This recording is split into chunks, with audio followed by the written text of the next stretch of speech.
जोतो कोगे हुल जोहार तिहिन दो 30 जून कना और तिहिन दो मेता कना जहाँ दो हुल सिदो कान्हू चाँद भैरो और फुलो झानो उनको को एहब ला 30 जून 1855 हिलक को एहब लेदा। तो उनकुआ तिहिन दो हुल दिवस कना और उनको को एहब लेदा।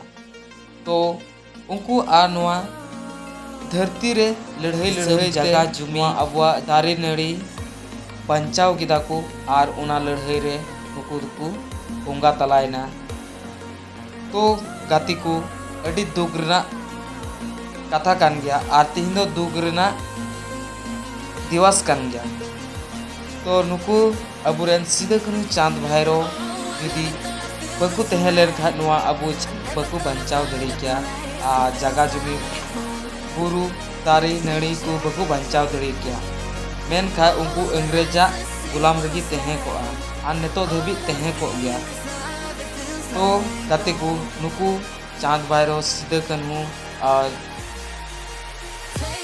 फुलो झानो नुकु को लहायनते अबु जगह जुमी बुन नाम किदा।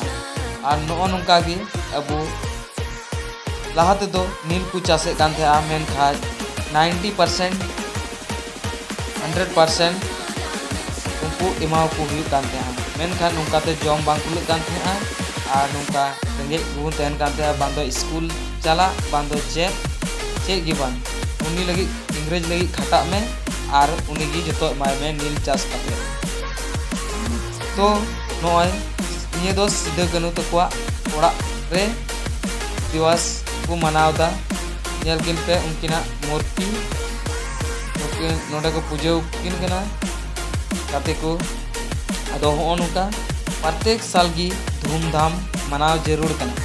और अबु अरे को में कंजूस बांग हुई जरूर कना नुकिना दिवस से नुकु कुआ दिवस रोक मना लगी सनम की और निभाव जोहार।